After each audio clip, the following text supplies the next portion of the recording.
자, 우리가 시간이 빠듯해서 수업 시간에 질문을 못 받고 카톡으로 보내. 앞으로 숙제 질문은 카톡으로 보내고, 나중에 우리가 예상치 않게 좀 빨리 끝내게 되면 그때는 다시 이제 질문을 받을 테니까 내 계산으로는 지금 좀 많이 빠듯해. 한 바퀴 돌리기에. 그래서 개념을 주로 쭉쭉쭉 나갈 테니까 숙제에서 질문이 있는 친구들은 개인적으로 카톡을 해서 나의 답변을 받아가도록 해. 그래서 지난 시간에 지질시대 했고, 오늘 나갈 내용은 18페이지 변이와 자연선택에 의한 생물의 진화입니다. 자, 먼저 변이라는 것이 뭔지를 파악하기 위해서, 우리가 근데 중학교 3학년 때 뭔가 배웠는데, 유전 이런 거 한번 배웠는데, 그죠? 기억나죠?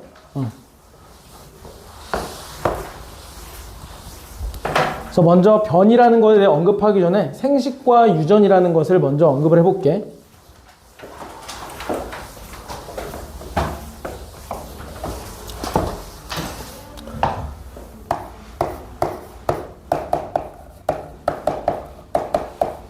간단하게만.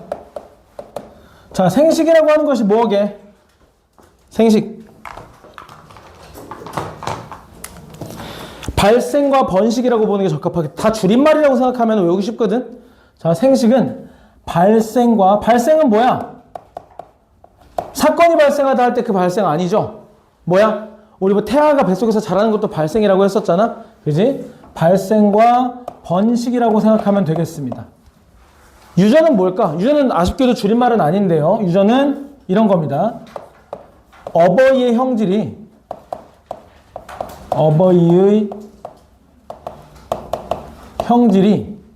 자손에게 전달되는 것을 유전이라고 합니다. 오케이? 그럼 형질이라는 것은 뭘까? 자, 이거는 특히 생물 파트 같은 곳은, 생물의 지구과학 파트 같은 곳은 용어를 명백하게 하는 게 되게 중요해. 그래서 하나 짚고 있는 건데, 자, 형질은 무엇일까? 형질. 그렇다면 형질은 줄임말이라고 생각하면 돼. 형태와 성질.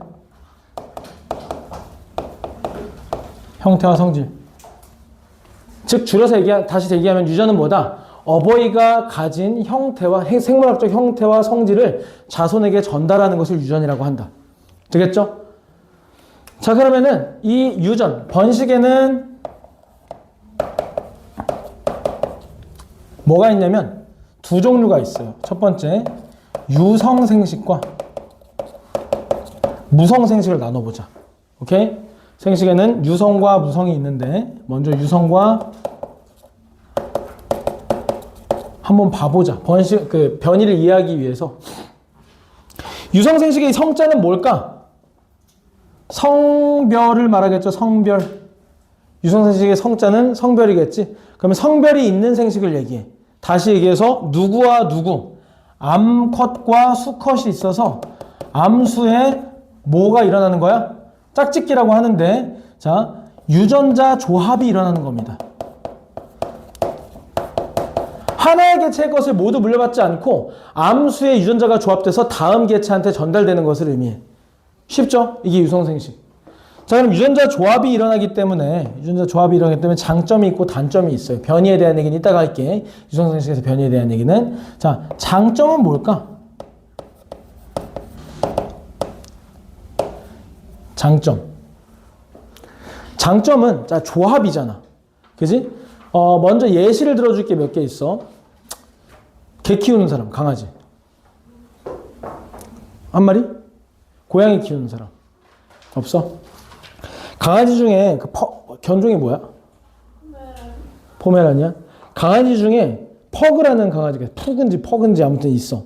얼굴 납작하게 생겨가지고 식빵처럼 생긴 애 있어. 이렇게 얼굴 쭈글쭈글 해가지고, 그러니까 불쌍하게 생긴 애 있잖아. 이렇게 돼갖고 쭈글쭈글 생긴 애 있잖아. 퍼그. 근데 얘가 순종이라고 하는 것은 계속 이 퍼그의 종을 유지하기 위해서 같은 종끼리 교배를 해서 낳은 애야. 혈통이 유지된 애야. 이런 애들 잘 때 소리 들어보면은 숨소리가 굉장히 거치고 힘들어 보여. 이런 소리를 계속 낸단 말이야. 왜 그러냐면 사실 얼굴 찌부된 거 되게 귀여워. 오동통하고 다리 짧고 이제 퉁퉁하게 생긴 게 귀엽잖아. 그래서 그걸 유지하려고 계속 이렇게 하다 보니까 얼굴이 눌린 유전자가 계속 유지되는 거야. 그래서 호흡기 질환이 있어. 호흡기 질환이. 어떤 그 안 좋은 먼지 이런 질환이 아니라 숨 쉬는 게 굉장히 불편해. 여기 호흡기가 좁고. 그리고 그 스코티시 폴드라고 고양이 중에서 귀 접히고 허리는 그러니까 몸은 긴데 다리가 짧은 그 고양이가 있어. 고양이처럼 펄쩍펄쩍 뛰어다니지도 못하는 좀 귀여운 애 있어. 스코티시 폴드라고 있는데 채셔 고양이 알아? 이상한 나라 앨리스 이런데? 그런 고양이처럼 아무튼 그런 애가 있어요. 걔는 또 순종 교배를 해서 계속해서 그 혈통이 유지되면은 관절병이 있어. 선천적으로. 그러니까 이런 식으로 계속 동일한 유전자를 가진 애들끼리 교배를 하게 되면 유전병이 생기기가 쉬워. 그래서 시고르자보종이라고 하는 이제 옛날 말로 똥개 있잖아, 똥개. 어디서 누구랑 교배해서 나왔는지 모르는 우리 집 강아지 새끼들 있잖아. 너무 건강하잖아. 마당에 풀어놓고 키우는데도 질병 하나 안 걸려. 근데 순종이라고 해서 사온 애들은, 그러니까 분양받아온 애들은 어때? 예방접종 계속 해줘야 돼. 그지? 근데 시고르자보종은 어때? 그냥 뛰어놀게 키워도 건강하단 말이야? 그지? 자, 거기서 말해주는 게 뭐냐? 여기서 유성생식의 장점이 생겨요. 물론, 그 순종이라고 하는 애들도 결국은 유성생식으로 나온 애들이 맞는데 뭘 얘기하고 싶은 거냐면 비슷한 유전자끼리를 계속 교배시키면 어떻게 돼? 다른 외부에서 더 건강한 유전자가 못 들어오고 자 A, B가 교배를 하는데 같은 혈통이야. 그러면 A가 불리한 어떤 병원체가 있어. B한테 치명적인 병원체가 있어. 그러면 A, B 둘 다 그 병원체에 치명적이면 이 둘이 교배해서 낳은 새끼는 거기다 면역이 전혀 없는 거야. 그럼 너무 취약해지지. 계속 이런 일이 있다 보면은 안 좋은 거는 더 안 좋아지고 외부 환경 변화에 적응하기는 더 어려워져. 그래서 또 뭐도 있어. 그 프랑스의 왕족 혈통, 루이 몇 세 이런 거 있잖아. 그런 사람들 이제 조성아 보면은 다운 증후군처럼 생겼어. 근데 실제로 다운 증후군이 있어서 그런 거야. 계속 걔네들도 어떻게 돼? 우리 혈통이 성스럽다 해서 계속 같은 혈통끼리 뭐라 그러지? 족내혼이라고 하나? 아무튼 그걸 계속 하다 보니까 유전병이 계속 발병을 하는 거야. 그래서 그런 것들이 있어요. 그래서 근친교배라는 게 도덕적으로만 문제가 되는 게 아니라 생물학적으로 유전적으로도 문제가 된단 말이야. 그래서 장점은 뭐다? 이 유전자 조합 때문에 어떡하다? 다양한 환경에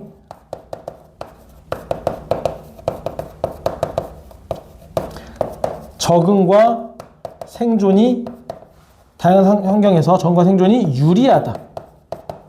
다양한 환경에서 적응과 생존이 유리하다. 자, 단점은 뭘까? 없어. 사실은 없어. 없는데 어거지로 끼워 맞춘 거야. 뭐 단점. 짝이 없으면은 뭐 번식을 할 수 없다? 이런 게 단점일 수는 없는 거잖아. 그래서 굳이 단점을 꼽자면 우수한 형질이 100% 유지되는 것은 아니다. 근데 좀 쓰고 싶지도 않은데 예를 들면 이런 거야. 차은우가 자식을 낳았어. 어떤 여성분과 결혼해서 자식을 낳았는데 차은우의 유전자가 우연찮게 하나도 안 남았어. 그럼 우리는 국가적으로 엄청난 손실을 입게 되는 거지. 그지? 자, 유성생제, 만약에 차은우가 좀 징그러운 얘기긴 한데 자웅동체라서 스스로 자식을 낳을 수 있다고 해봐. 그럼 그 유전자 100% 물려주는 거잖아. 그지? 근데 유성생식은 장점이라고 100% 보존되는 건 아니다라는 단점이 있는데 솔직히 이걸 단점이라고 얘기하진 않아요. 그냥 굳이 세트를 맞추기 위해서 하나 적는 것 뿐이야. 우수 형질의 손실 가능성 정도? 이 단점보다는 장점이 훨씬 더 우월하기 때문에 단점은 의미가 없기는 해요. 이게 우월해. 자, 그럼 두 번째 무성생식으로 가보자. 무성생식. 성별이 없다라는 거야. 근데 참 무성생식에는 다양한 게 있는데 달팽이 같은 애는 자웅동체라서 짝을 만났는데 상대가 먼저 암컷으로 변했어. 짝짓기 심한 성별이 드러나거든? 그럼 나는 수컷으로 변할 수가 있어. 이런 것들이 있어요. 참 여러 가지가 있는데 자, 얘는 두 가지가 있어. 크게만 얘기할게. 세포분열. 이렇게 할게. 단세포 생물의 세포분열이라고 좀 더 구체적으로 쓸게. 단세포 생물의 세포분열.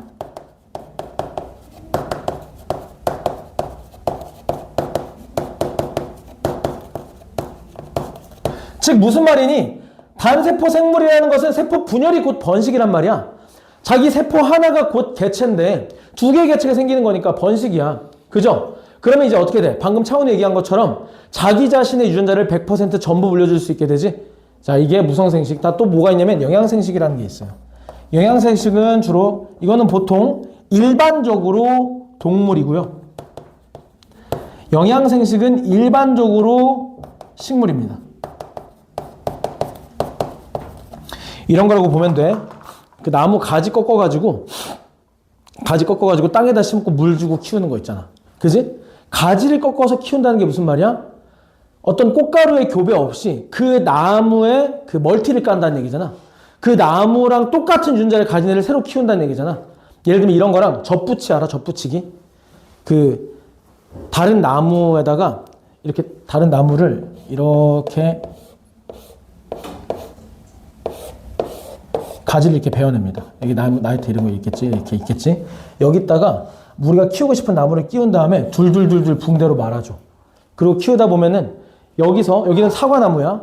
근데 끼운 게 귤나무야. 근데 귤이 잘 주렁주렁 잘 열려. 이런 것. 그리고 또 뭐도 있어? 양파 같은 거. 자, 나무에다가 이 바깥쪽을 도려내요. 깎아낸 다음에 여기다가 양파를 이렇게 붙여.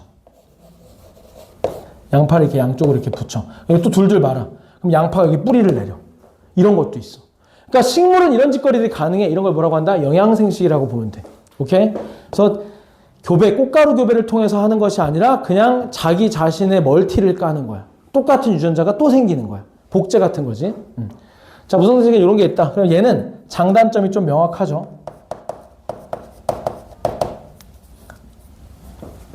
장점, 단점.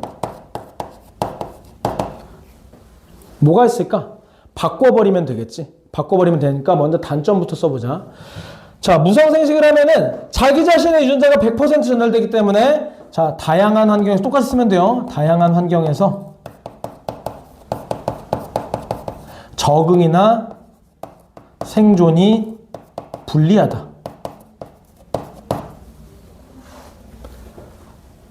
오케이?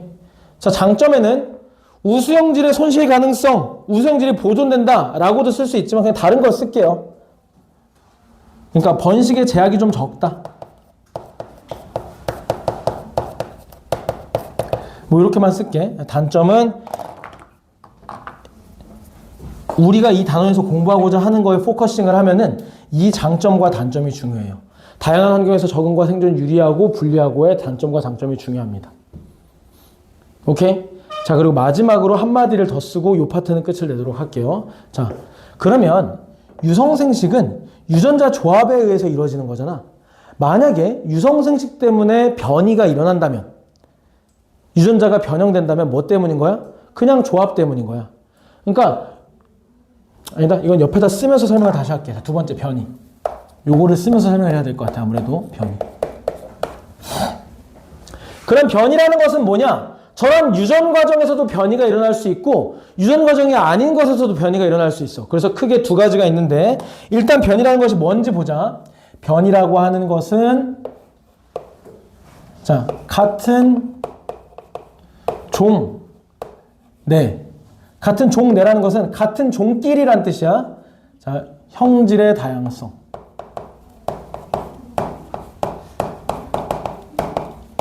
얘들아, 이거 오해하면 안 돼. 너희들이 가장 큰 오해를 하는 게 뭐냐면 나중에 내가 이렇게 얘기했는데도 불구하고 문제 풀 때 이렇게 생각해. 변이는 뭔가 변하는 걸 거야. 유전자가 어버이 것과 달라진 걸 의미하는 걸 거야. 그리고 또 두 번째 하는 오해. 만약에 100명 중에 98명이 똑같은 형질을 가지고 있고 2명이 다른 변이를 가지고 있으면 98명이 정상, 2명이 변이일 거야. 이런 거 오해입니다. 만약에 98명이 A라는 형질을 가지고 있고 2명이 B라는 형질을 가지고 있으면 변이가 두 종류다라고 얘기를 하는 거야. 다수가 변이가 아닌 것이고 소수가 변이인 것이 아니라 변이의 종류가 두 가지다라고 얘기를 하는 거야. 변이의 개념을 아예 다르게 잡아야 돼. 너희가 지금까지 판타지나 게임이나 아니면 어떤 상식 서적 같은 데서 읽었었던 변이는 돌연변이, 뮤턴트 이런 내용을 다루고 있기 때문에 기존 보통의 것과 다른 것을 변이라고 부르는데 생물학적으로는 그게 아닙니다.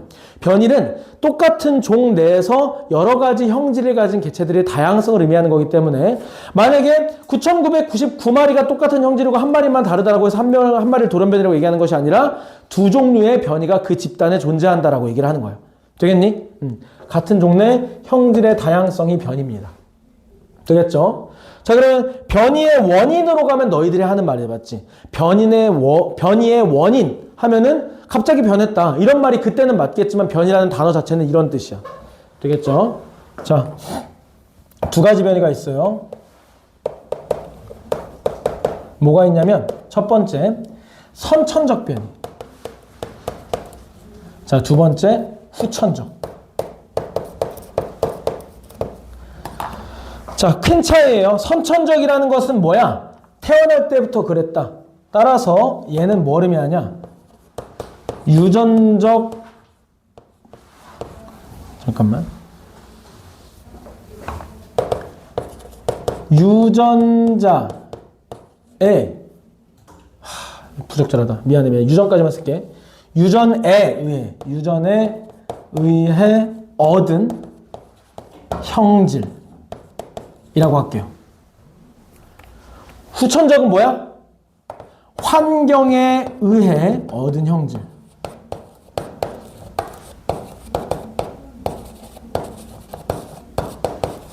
이런 차이가 있다. 자, 그럼 선천적에서 유전에 의해서 얻은 형질이기 때문에 당연히 자손에게 전달이 되겠죠. 내가 자손에게 전달을 줄 때 정자 혹은 난자 혹은 생식세포 이런 것들에 의해서 전달이 될 텐데 거기 안에 내가 가지고 있는 유전자가 들어있어서 내가 내 유전자에 가지고 있는 형질이라면 자손에게 전달이 될 거야. 그런데 환경에 의해서 얻은 형질은 어떤 거야? 예를 들어 내가 좀 과장을 해볼게. 내가 왼손잡이에요. 내 강세 생활을 한 20년 더 해. 그래서 왼손 어깨만 엄청 발달을 했어. 이렇게 어깨만 발달해가지고 분필이 이렇게 있어. 이렇게 됐는데 오른쪽 어깨는 빈약해.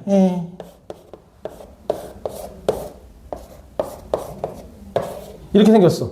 내가 자녀를 낳으면 이렇게 태어날까? 아니지. 이거는 뭐에 의해서 얻은 거야? 후천적으로. 환경에 의해서 얻은 거야. 그지? 내 자녀가 왼손잡이라고 이렇게 왼팔만 이렇게 크게 태어날 수는 없는 거잖아. 물론 나도 이렇게 되지도 않겠지만.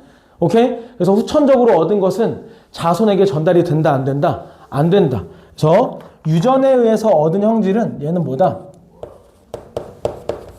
유전자에 자꾸 들어가냐? 바꿀 때가 됐나? 자, 유전자를 통해 자손에게 유전된다. 전달된다. 얘는 자손에게 전달되지 않는다.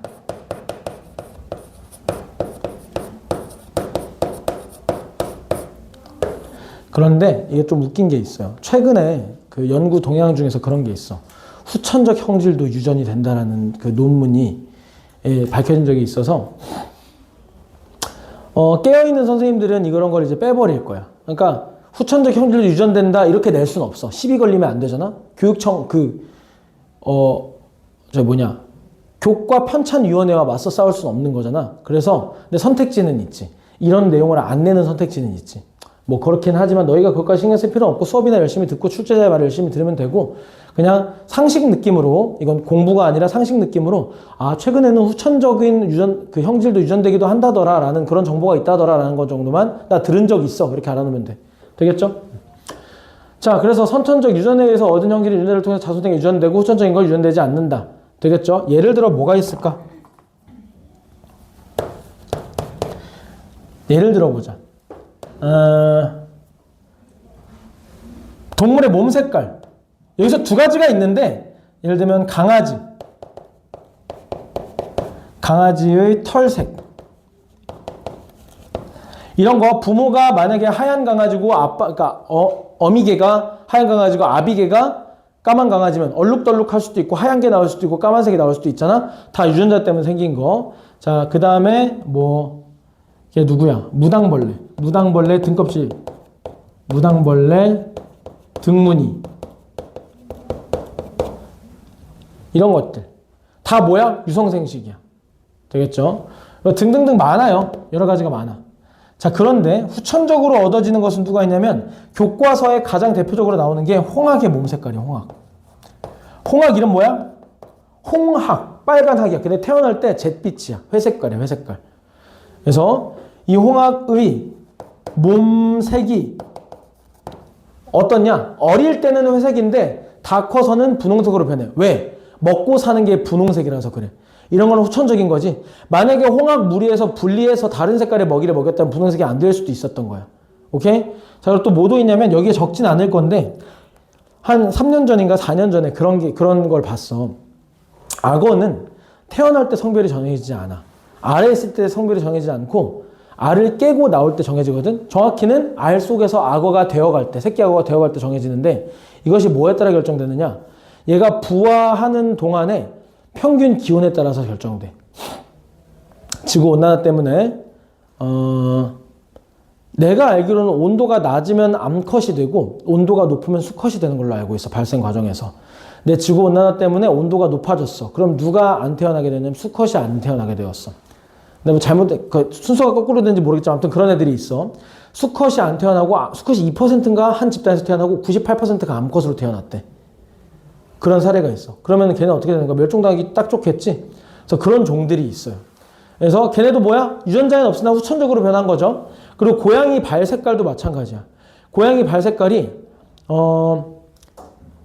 발 색깔만 진한 애들이 있어요. 주로 길고양이들이 그런 걸로 알고 있는데 뭐 이것도 내 정확한 정보는 아니야. 차가워야 색깔이 진해지는지 뜨거워야 진해지는지 모르겠는데 아무튼 말단 부위가 뭐 짚고 다니는 요 발이 시려워서인지 뜨거워서인지 발 색깔의 털만 달라진다 이런 그 결과도 있어. 아무튼 이런 식으로 외부의 요인에 따라서 변하는 것을 후천적 요인이라고 해. 자, 핵심적인 것은 뭐야? 유전되지 않는다라는 게 핵심적인 거야. 자, 얘네는 뭐야? 유전된다라는 게 핵심적인 거야. 되겠죠? 자, 그럼 여기서 한 걸음 더 나아가서 이제 우리가 방금 배웠던 유성생식과 무성생식과 연관시켜보자. 자, 그러니까 선천적으로 변이가 일어날 때 있잖아. 만약에 무성생식이라면 유전자 조합이 가능해, 불가능해? 불가능하죠. 그지? 무성생식이라면 유전자 조합이 불가능하기 때문에 만약에 무성생식을 하는 생명체 내에서 변이가 일어났다면 100% 무슨 변이야? 돌연변이야. 돌연변이가 뭐다? 유전자가 변화돼서 생기는 변이야. 만약에 유성생식에서 하면 유전자가 조합된단 말이야. 예를 들어 인간의 염색체가 몇 개야? 46개야. 상종접체로 치면 23쌍이란 말이야. 따라서 1번부터 2번, 3번, 4번 쭉쭉 해서 23번 유전자까지가 할머니한테, 아빠야, 아빠. 할머니한테 받은 거, 할아버지한테 받은 거, 할머니, 할아버지 쭉쭉쭉 해가지고 할머니, 할아버지한테 받고 성형체도 포함되어 있어. 자, 근데 엄마한테 받은 거, 엄마는 또 어떤 걸 가지고 있어? 1번부터 2번, 3번, 23번까지 또 가지고 있는데 외할머니, 외할아버지 이렇게 갔단 말이야. 그지? 그러면 얼마나 다양한 유전자 조합이 나오겠어? 자, 아빠가 정자를 만들 때 뭘 만들어? 둘 중에 하나.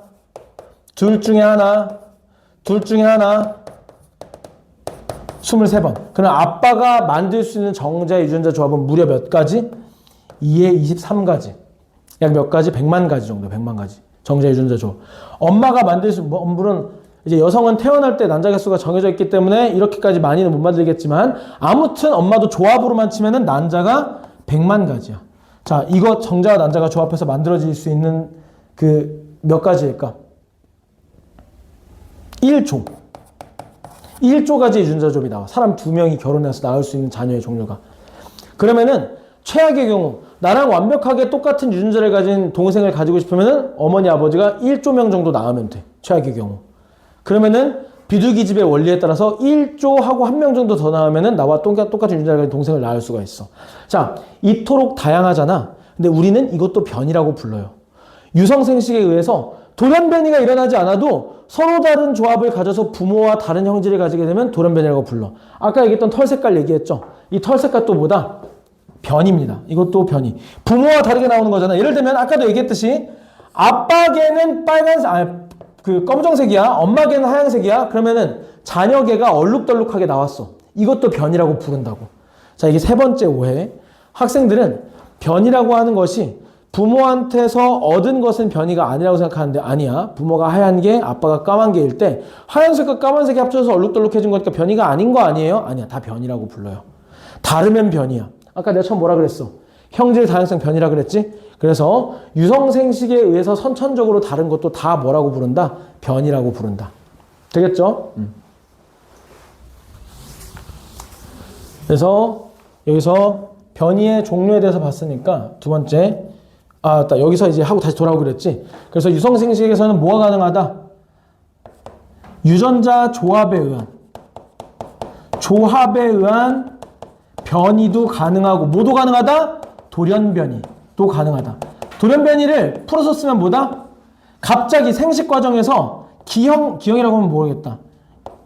염기 서열 변화 이렇게 쓸게. 이 염기설이라는 거 지금은 그냥 한번 들어도는데 뭘 얘기하는 거냐면 그 DNA 내에서 우리가 어떻게 살아갈 것인가 하는 정보가 담겨 있거든요. 그 정보를 담겨 있는 것에 변화가 생긴다라는 거야. 그래서 말 그대로 유전자 변화를 얘기해요. 유전자가 변화하는 것과 조합에 의해서 변이가 일어나는 이 두 가지가 유성생식은 모두 가능해. 하지만 무성생식은 only 뭐만 가능하다? 조합이 불가능하죠. 그래서 무성생식에서 변이가 일어났다. 그럼 무조건 뭐다? 무조건 돌연변이다. 오케이? 예를 들면 대장균 같은 애들이 항생제 내성이 갑자기 생겼다. 대장균이 무슨 내성이 갑자기 생겼다. 무조건 돌연변이. 오케이? 그래서 무성생식을 통한 변이는 무조건 돌연변이고 유성생식은 두 가지 변이가 모두 가능하다라는 거. 자, 그래서 거기 예시들이 나와 있어요. 18페이지 보면은 무당벌리 등껍질도 나오고 뭐 홍학도 나오고 여러 가지가 나오고 그 밑에 있는 공작도 색깔 봐봐. 이거는 돌연변이에 의한 변이. 유성생식을 하더라도 알비노 세포가, 그러니까 알비노 유전자 같은 경우에는 부모가 안 가지고 있었어. 근데 갑자기 알비노가 됐지? 이런 건 돌연변입니다. 그리고 그 밑에 강아지 털 색깔도 얘기 나오죠. 자, 흰색 털이랑 갈색 털이 섞여 있어서 부모가 가지고 있었는데 섞다 보니까 흰색, 얼룩, 갈색이 나왔을 때 갈색이 유전자 변형 아닌가요? 아니야. 저 위에 있는 흰색 엄마 강아지, 아빠 강아지의 이제 흰색 털 아니고 갈색 털을 가지고 있는 유전자가 전달됐을 때 갈색이 나올 수 있는 거야. 그래서 유성생식에 의한 것은 유전자 변형이 아니어도 이렇게 변이가 일어날 수 있다. 유전자 조합에 의한 변이가 일어날 수 있다. 그래서 변이의 종류들이 쭉 설명되어 있는 겁니다. 오케이? 자, 넘어가서 이제 두 번째 자연 선택에 대해서 이야기해 봅시다. 번호로 세 번째. 자, 여기서부터 내용이 조금 재밌어요. 자연 선택. 자, 자연 선택이라고 하는 것은 말 그대로 자연적으로 선택이 되는 거야. 자연적으로 누가 선택하느냐? 환경이 적자를 선택한다. 여기서 적자는 적합한 자라고 생각하면 돼.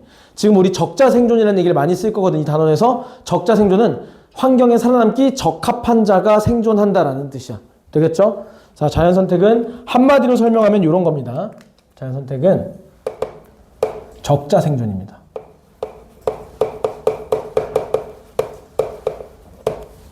적자 생존. 자, 좀 부연 설명을 좀 더 구체적으로 해볼게요. 자, 여러 가지 환경이 있어. 이 세상에는 여러 가지 환경이 있고 여러 가지 변이, 즉 여러 가지 형질이 있어. 그러면 환경마다 유리한 형질이 있어. 말도 안 되지만 어떤 국가에 가면은 키 작은 남자가 환영을 받아. 그럼 키 작은 남자는 그 국가에 가면은 유리한 형질이야. 생존에 유리한 형질이야. 그지? 남자라고 하니까 사람이 돼서 좀 그렇긴 한데 사람으로 하면 좀 도덕적으로 문제가 되는 발언이 있을 수 있으니까 동물을 예시로 들자. 어떤 곳에 가니까 고양이가 느릴수록 생존율이 좋아. 느릴수록. 그럼 거기선 느린 고양이만 계속 생존하게 되겠지. 그럼 시간이 지나면 점점 느린 고양이만 번식을 하게 되겠지. 시간이 지나면 점점 느린 고양이만 살아남게 돼서 점점 빠른 고양이가 없어질 거야. 그곳에서는. 근데 어떤 곳에 가니까 빠른 고양이가 생존하기 유리해. 그러면은 두 고양이가 시간이 흘러 1만 년이 지났어. 그러면은 더 이상 운동신경이라는 걸 갖지 않게 돼서 퇴화돼 버린 고양이 집단이 있어. 그럼 그 종을 원래 재빠른 고양이와 다른 종이라고 규정한다면 진화가 일어난 거다. 오케이? 그래서 자연선택이라는 것은 뭐다? 이 진화의 과정을 설명하기 위한 첫 단추야. 그래서 적자생존이라는 거 부연 설명을 해보면 자, 환경에 생존하기 적합한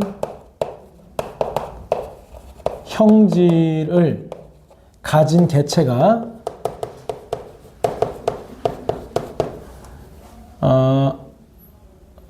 번식의 기회를 갖는다.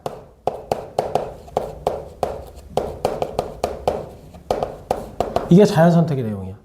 환경에 생존하기 적합한 형질을 가진 개체가 결국 번식의 기회를 가질 가능성이 높아진다.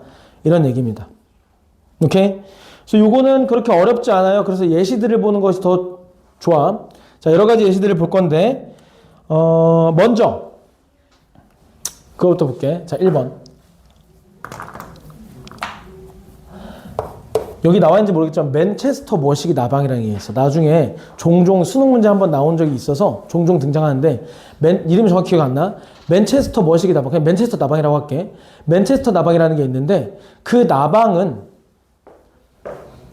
원래는 털 색깔이 좀, 날개 색깔이 좀 밝은 색이었어. 근데 산업혁명 이후에, 자, 영국의 공기 대기질이 안 좋아지면서 맨체스터 지방의 나뭇잎이나 그런 것들이 좀 거뭇거뭇해졌어. 대기 환경이 좀 거뭇거뭇해졌어. 그래서 시간이 지나고 보니까 옛날 맨체스터 나방에 비해서 지금 태어난 맨체스터 나방이 날개가 더 회색이 된 거야. 그래서 이걸 보고 무엇을 유추할 수가 있어? 아, 생존에 유리했구나. 왜 생존에 유리했을까? 거뭇거뭇한 지역에서는 날개색이 어두우면 발견되기가 어려워. 그지? 근데 거뭇거뭇하지 않고 산업혁명에 의해서 대기가 오염되지 않은 곳에서는 밝은 날개가 유리해. 오히려 어두운 날개가 눈에 잘 띄어. 즉, 환경의 변화가 생존에 유리한 형질 자체를 다르게 설정한다는 거야. 오케이? 맨체스터 나방. 예시들을 적는 거야. 그리고 이 예시들이 시사하는 바도 알려줘야 돼. 만약에 정확히 환경에 상관없이 유리하다라고 하는 것이 정해져 있게 되면 얘네는 변화할 이유가 없어요. 처음에 밝은 게 생존에 유리했으면은 계속 유리한 거야. 환경이 변하든 말든. 근데 자, 산업혁명 때문에 대기의 질이 나빠지고 어둑어둑해지니까 유리하다라고 하는 것의 판도가 바뀐 거잖아. 오케이? 그래서 여기 예시를 보고 알 수 있는 것보다 유리하다고 하는 것은 생존의 유불리는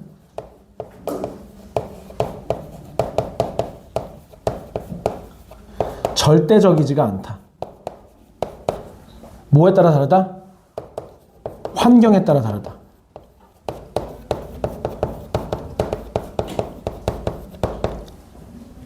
오케이.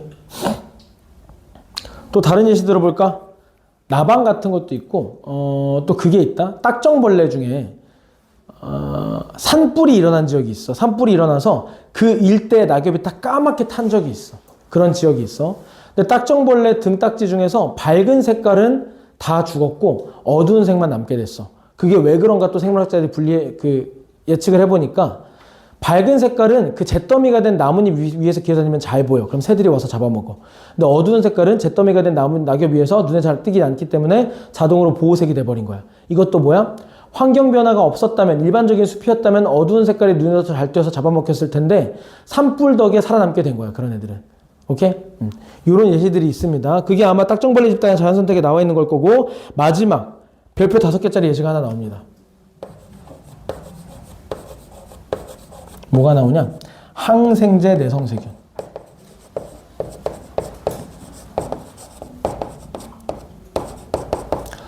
모든 학교를 통틀어서 안 나온 학교가 단 한 번도 본 적이 없는 이런 문제입니다.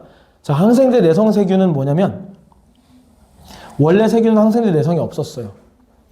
근데 일단 아까 얘기했지. 세균은 무슨 생식이냐면 무성생식이야. 그럼 항생제 내성이 없던 집단에서 항생제 내성이 있는 애가 하나 태어나려면 무슨 변이야? 무조건 돌연변이지. 왜? 세포 분열을 통해서 번식을 하는 놈이기 때문에 얘는 유전자 조합 따위는 없어요. 그러면은 일단 최초에 항생제 내성이 생기려면 돌연변이로 스타트를 해야 돼. 자, 일단 그거는 부차적인 얘기고, 이렇게 생각해보자. 처음에 세균들이 이렇게 있어요.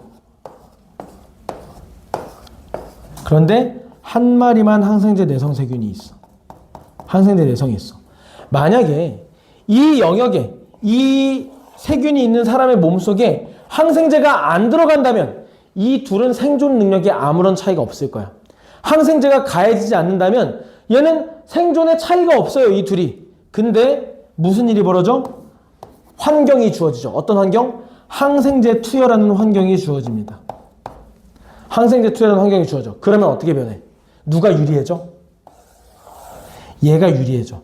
그래서 이 8마리 중에서 4마리는 사망하게 됩니다. 그리고 몇 마리가 남아? 요 4마리와 얘 1마리가 남아. 남은 개체가 각각 세포 분열을 했어요. 그럼 이제 어떻게 돼? 8마리가 되고 얘가 몇 마리가 됐어? 2마리가 됐어.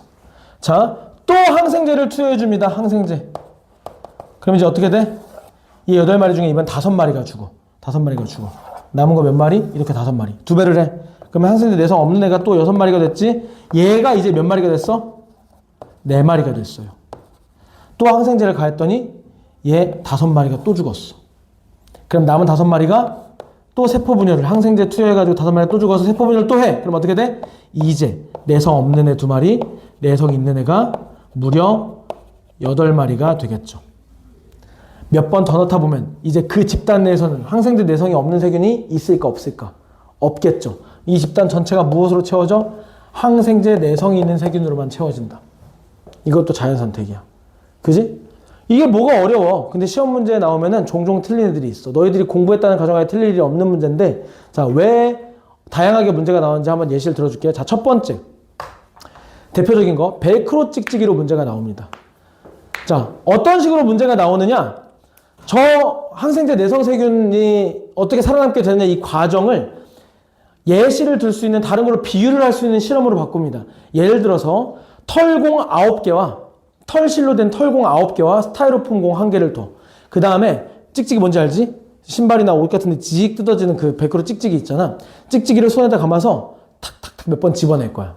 그럼 뭐가 붙어? 스타이로폼 공이 붙을까? 털실 공이 붙을까? 누가 붙어? 털공이 붙겠지? 몇 번 찍어내면은 9개의 털공과 하나의 스타이로폼 중에서 5개가 털공이 걸려져서 나와. 자, 남은 거 몇 개? 털공 4개, 스타이로폼 하나. 그럼 방금 내가 찝어낸 행위는 뭐에 해당되는 거야? 항생제 투여에 해당되는 거야. 그지? 자, 남은 공들, 남은 개수만큼 2배를 합니다.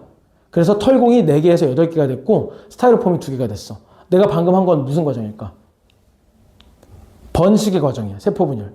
세포분열 과정이야. 2배에서 벨크로 찍찍이로 다시 찍어내. 그럼 또 몇 개가 없어? 5개가 없어지겠지? 그럼 스타이로폼 2개, 그 다음에 털실공 3개가 될 거 아니야? 그지? 이 과정을 반복해. 여기서 묻는 것은 뭐야? 내가 방금 물어봤던 거.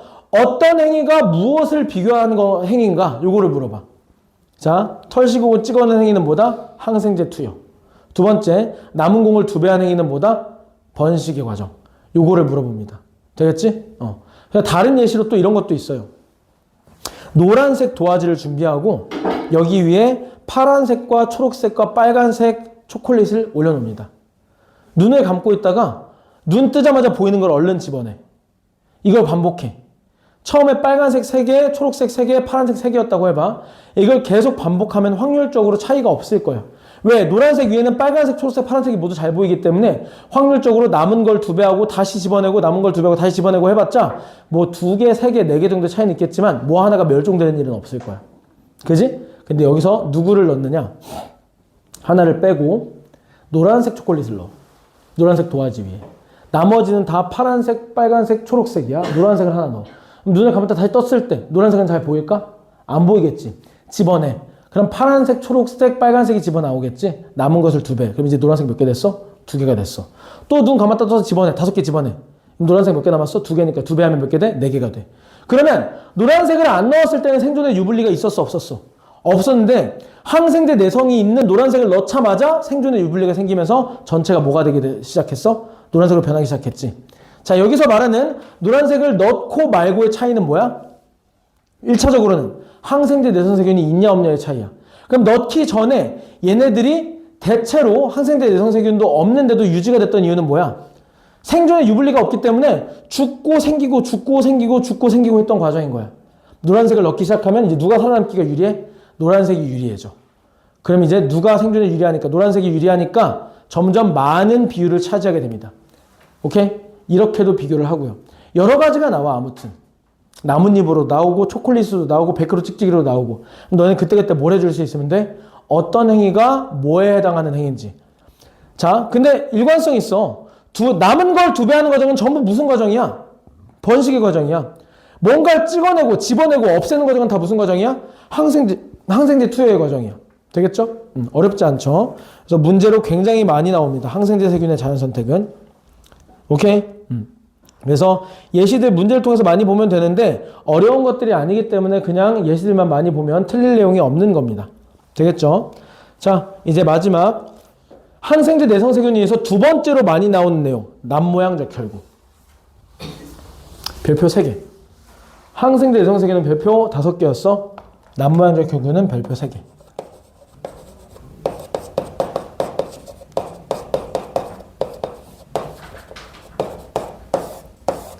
자, 얘는 뭐냐면 이 얘기의 대표적인 예시 중에 하나야. 생존의 유불리는 절대적이지 않다. 자, 아프리카 지역에 말라리아가 성행하는 지역이 있어. 말라리아는 죽을 병이야. 죽을 병. 감염되면 죽는데 이게 아프리카가 있어요. 이게 아프리카가. 이게 아프리카 지역이야. 그래서 아프리카 중남부 이쪽 지역에 말라리아 감염병이 너무 유행이야. 늘상 유행이야. 더운 지역이고 감염병도 많아서. 자, 늘상 유행인데 남모양적 혈구라는 그 질병이 있어요. 이거는 유전 돌연변이에 의해서 일어나는 건데 유전자 중에서 뭐 하나가 바뀌어. 그러면 적혈구가 무슨 모양이 되냐? 원래는 이런 모양이야. 적혈구가. 그 안에 안고 넣고 닿지 않은 송편 껍질 모양이야. 송편 반죽 모양이야. 그런데 유전자 하나가 바뀌면 얘가 난 모양으로 이렇게 돼. 이렇게. 그러면은 얘는 실제로 이제 최근에 이것도 관측된 건데 얘가 더 귀여운 점이 뭐냐면 좁은 혈관을 지나갈 때 통통통 하면서 자기 크기를 조절을 한대. 실제로 관측이 됐대. 근데 얘는 좁은 혈관을 지나갈 때마다 계속 걸리는 거야. 예를 들어 좁은 혈관이 이렇게 돼 있어. 모세혈관이. 얘가 지나가다가 이런 데서 이렇게 걸리는 거야. 근데 쟤는 통통통을 안 해.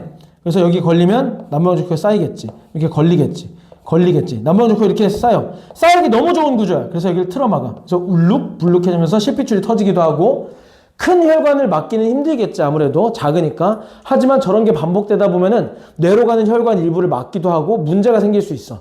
죽을 병은 아니야. 다 대처할 수 있지만 격한 운동도 못하고 고산지대도 못 올라가고 산소가 부족한 환경을 참기 힘들어하고 살기에 너무 불편하겠지.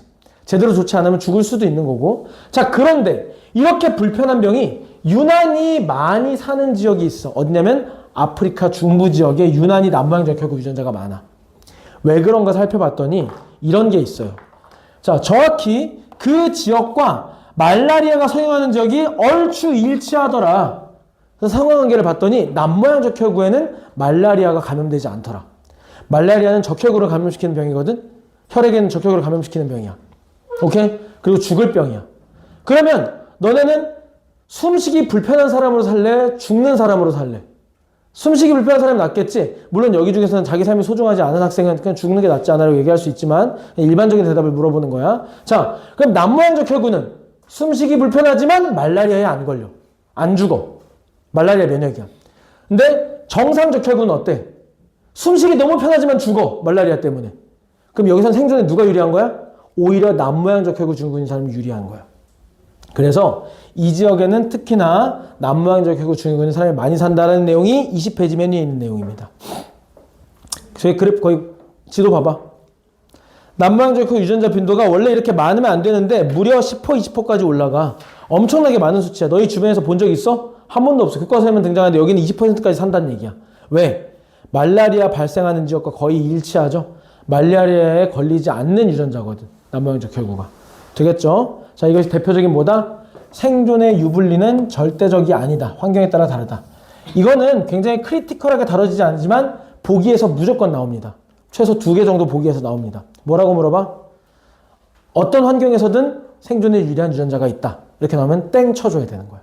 환경에 따라 달라지기 때문에. 오케이?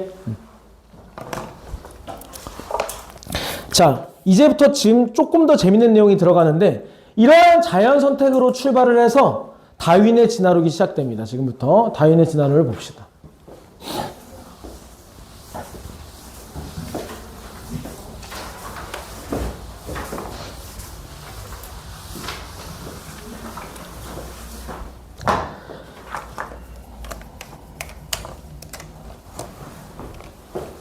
자,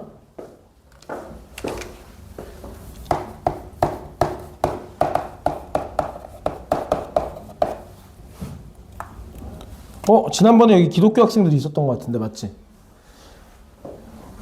그냥 학문일 뿐이야. 나의 의견도 안 들어가 있고 알겠지? 다윈의 진화론.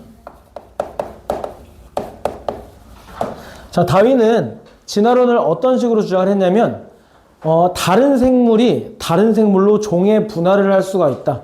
우리도 과거에는 전부 최초로 올라가면 하나의 생물에서 출발했을 거고 얘가 종의 분화와 진화를 거듭하면서 지금의 다양한 생명체들이 지구 위에 살 수 있게 됐을 거다.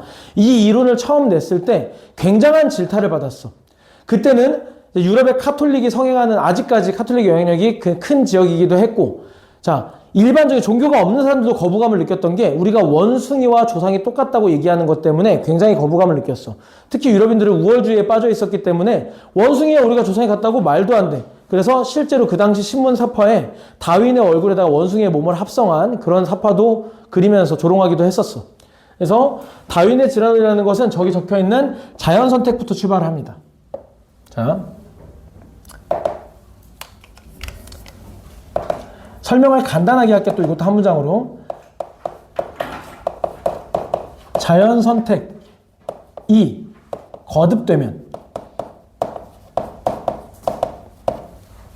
거듭되면 한 군집 내에서 생존에 유리한 형질만 남게 되고 이것을 서서히 진화한다. 서서히 진화한다. 자, 근데 요거는 이제 학교 선생님에 따라서 두 가지로 나뉘기는 해. 종의 분화가 일어나야 진화했다 라고 말하는 사람도 있고 종의 분화가 일어나지 않아도 진화가 됐다 라고 말하는 사람이 있는데 포스코는 종의 분화가 일어나야만 진화했다고 말하진 않아. 거기 학교 선생님들은. 그래서 진화라는 것은 꼭 종의 분화가 일어나지 않아도 하나의 집단 내에서 모든 생명체들이 생존에 유리한 형질을 갖추게 되었다면 이 집단이 진화했다. 하지만 종은 다르지 않다. 이래도 돼. 자, 그러면 이쯤에서 종이라는 게 도대체 뭐길래 한번 얘기해보자. 종은 뭘까? 종이라고 하는 것은 자, 계문광목 과속종이라는 거 들어봤어? 중학교 1학년 때 너희가 아마 배웠을 텐데 계, 문, 강, 목. 정확하지 않을 수도 있어. 과, 속, 종. 생물의 분류의 최하위 단계를 종이라고 해. 우리 사람은 척삭동물계, 척삭동물문, 포유강, 영장목, 사람과 사람 속 사람종일 거야. 아마 내가 알기로 이렇게 달라요. 오케이? 그래서 고양이과다 그러면 고양이과 밑에 사자 속 사자종 이렇게 될 수가 있는 거지. 오케이? 자, 종의 분류의 한 단계인데 내가 얘기하고자 하는 건 종의 정의가 뭐냐 하는 것이 아니라 이런 겁니다. 같은 종은 번식이 가능하다. 미안. 쓰지 마. 같은 종은까지만 써. 같은 종이라면 이렇게 하자. 같은 종끼리 낳은 자손은 번식이 가능하다. 그 말은 무슨 말이야? 번식이 불가능한 개체의 어버이는 서로 다른 종이다. 종에 대한 이야기야. 예를 들어서 말과 당나귀가 분명히 다른 종인 줄 알았는데 교배에서 누구를 낳았어? 노새라는 당나귀 반 말 반의 어떤 생명체를 낳았어. 얘는 체력도 좋고 힘도 세서 되게 이제 타고 다니기도 하고 짐을 실어서 5일장, 3일장 옛날부터 나가기도 하고 이렇게 했는데 얘는 번식 능력이 없는 거야. 그래서 뭘 할 수 있다? 말과 당나귀는 비록 새끼를 낳을 수 있을지라도 다른 종이다. 말과 당나귀는 다른 종. 또 예시가 뭐가 있냐면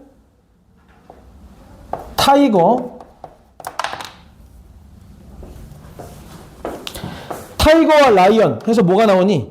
라이거라는 종이 나와요. 타이거와 라이언 해서 라이거가 나오는데 얘는 온순해서 사냥도 안 하는데 덩치는 뒤지게 큰 놈이 있어. 근데 이 놈은 번식 능력이 없어. 얘도 번식 능력이 없다. 그래서 얘 누구는 어떻다? 다른 종이다.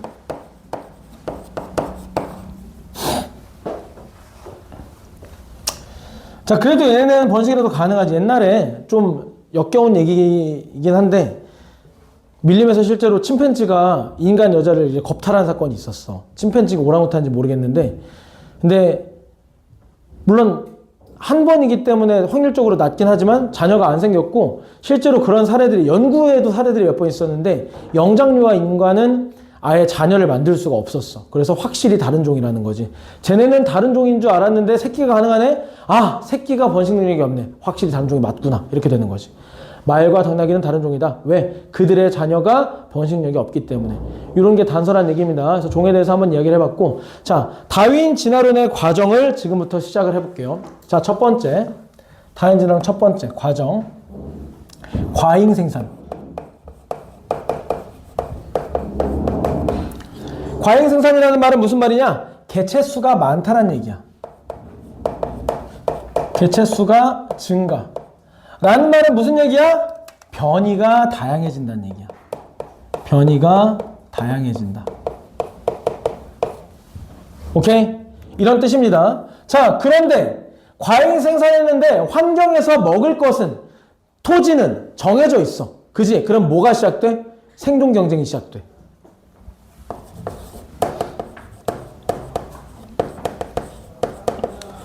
개체수가 늘어나서 다양한 변이가 생겼지만 어떻게 된다? 생존 경쟁을 할 수밖에 없어. 왜? 자원은 한정적이니까. 되겠죠? 생존 경쟁을 하다 보면 이제 어떻게 된다? 적자 생존을 하게 됩니다. 적자 생존. 적자 생존 무슨 뜻이라 그랬어? 생존에 적합한 자. 환경에 적합한 자가 생존하게 된다. 오케이? 그래서 약간 아까 배웠던 걸 살짝 띄워보면 환경에 따라 다름. 적자라고 하는 것은 환경 따라 다름.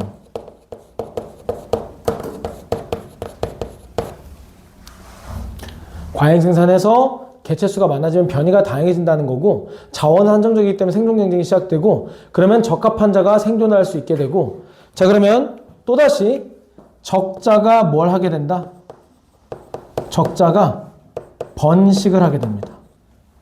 적자가 번식하면 무슨 일이 생겨?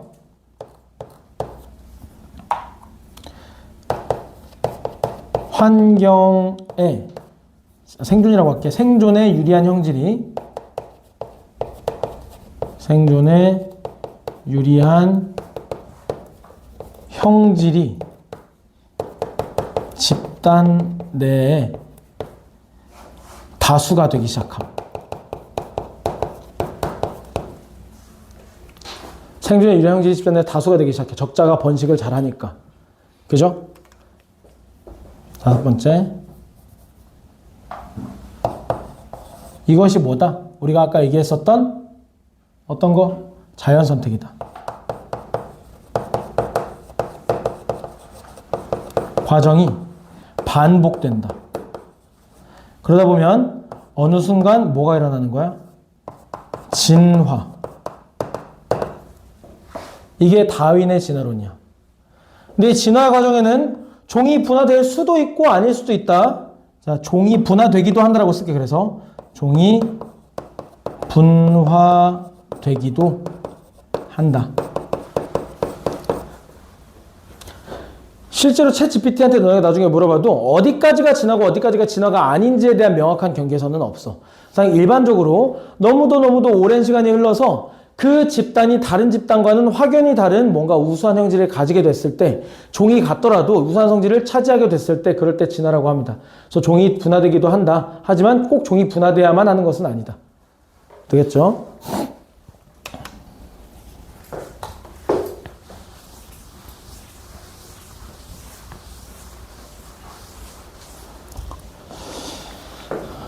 자, 그래서 어렵진 않아요. 그리고 자연 선택의 한계점 이거 한번 얘기를 해야 돼. 자연 선택의 한계점이라도 다윈 진화론의 한계점이라고 얘기를 할게. 다윈 진화론의 한계점.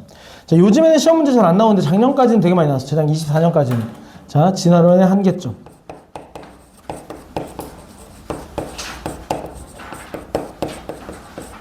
다윈은 무엇을 설명하지 못했냐면 아직은 멘델이 있기 전이라서 유전 원리를 설명하지 못했어. 유전과 변이의 원인을 설명하지 못했다. 오케이? 다윈 진화론의 한계입니다. 자, 다윈 진화론에 대한 걸 좀 더 보기는 할 건데 그거 하기 전에 자, 진화론 다른 진화론이 있어요. 진화론. 뭐가 있냐면 용불용설이라는 게 또 있어요. 용불용설. 진화론도 사실 더 많아요. 더 많지만 용불용설과 다윈 진화론이라고만 볼게. 진화론. 자연선택설.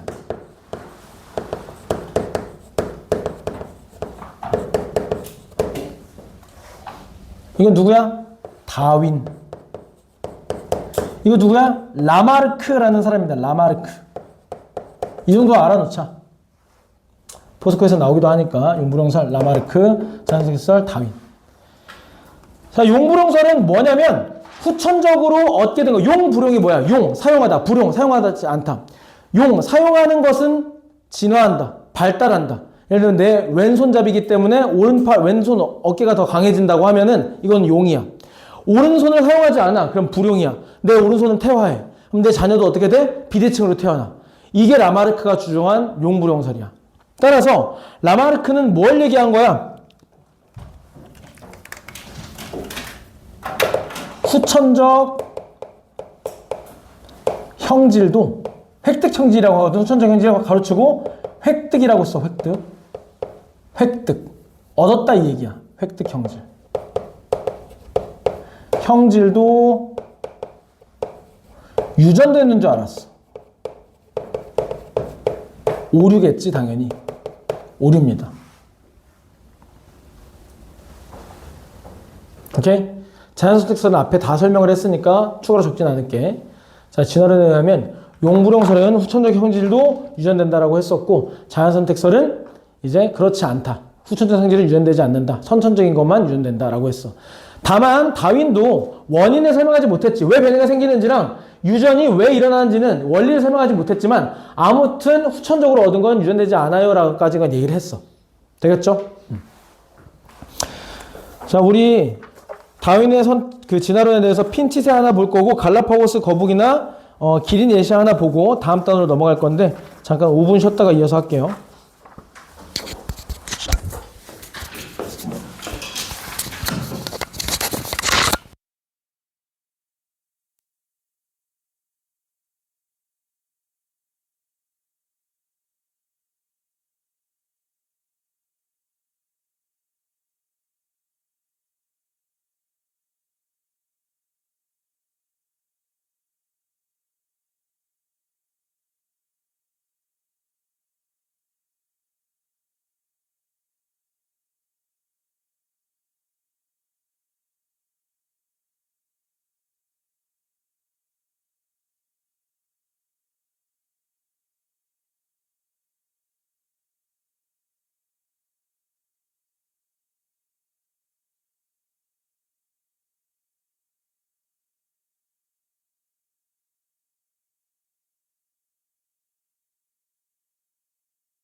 자, 예시 몇 개 보고 다음 파트로 넘어갈게요.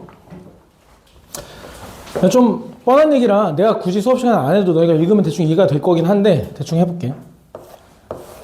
처음에 과잉생산부터 시작해야겠지. 과잉생산이라고 하는 것은 뭐야? 무슨 농작물의 생산, 경제적인 개념이 아니라 개체가 자손을 많이 낳은 거야. 그러면 다양한 개체가 생기고 형질이 다양해지고 개체수가 많아지니까 생존 경쟁이 시작되겠지. 그래서 처음에는 나무를 그려보면은 낮은 잎사귀도 있고 풀들도 있고 이런 이제 나무들이 있었어. 근데 이때는 기린이 다양했거든. 목이 긴 기린도 있고 목이 짧은 기린도 있고 다양한 개체들이 있었어. 이렇게. 자, 그런데 과잉생산을 하다 보니까 이제 뭐가 씨가 마르게 돼. 높은 곳에 머리가 닿는 기린도 낮은 곳에 먹을 수 있고 안 닿는 기린도 낮은 곳에 먹게 되니까 자, 대체로 어떤 것이 다 씨가 마르게 돼? 낮은 곳에 있는 게 씨가 마르게 돼. 그러면 이제 높은 곳에 닿지 못하는 기린은 굶게 되겠지. 자, 높은 곳에 닿는 기린은 먹게 되겠지. 그지? 이렇게 하면서 얘는 도태되고 얘는 선택되겠지. 자연 선택되겠지. 그지? 그래서 과잉 생산 후 생존 경쟁 때문에 자연 선택이 되는 거야. 되겠죠? 얘가 뭐가? 적자가 되는 거지. 적자 생존 후 살아남은 애들끼리 번식을 하게 되는 거야. 그러면 몇 세대가 거친 후에 기린들은 대부분 어떻게 될까? 목이 긴 기린들이 태어나게 되는 거겠지. 대부분 목이 긴 기린들이 그 집단 내에서 살아가게 되는 걸 거야. 되겠죠? 뭐에 의해서? 키가 큰, 목이 긴 기린만 살아남았으니까 그 기린들끼리 교배를 하면 어떻게 되는 거야? 자신의 유전자가 자손들에게 전달돼서 목이 긴 기린만이 나오게 되는 거야. 이렇게 대부분의 개체들이 그 유리한 형질을 가지게 되면 뭔가 사자 같네?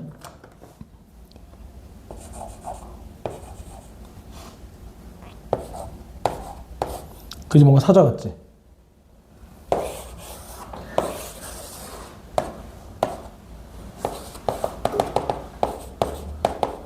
사자. 아무튼 간에 미안해. 갑자기 보여가지고. 자, 목이 긴 기린들만 살아남게 되면 이 전체 집단이 유리한 형질, 생존 유리한 형질로 대체됐으니까 종이 꼭 분화되지 않아도 진화했다. 다른 지역에 있는 동일한 종들보다 훨씬 더 생존에 유리한 형질을 띠게 되었기 때문에 진화했다. 가장 일반적인 예시야. 이 목 길이를 갈라파고스 섬 거북에 바꿔넣어버리면 그것도 똑같은 설명을 할 수가 있고. 자, 그런데 갈라파고스가 이러한 예시에 굉장히 잘 등장하거든? 오케이? 잘 등장한다. 자, 그 이유 하나만 알아놓자. 갈라파고스 거북이뿐만 아니라 많은 종들에 있어서 이 예시가 적용되는데 그 이유. 어떤 특징이 있냐? 인간의 손이 닿지 않고 자, 섬이나 섬, 다른 지역들과는 굉장히 멀어. 잠깐 검색 한번 해보자. 그렇게 알고 있는데 검색할 생각은 안 해봤네. 갈라파고스 어딘지 볼게. 갈라파고스.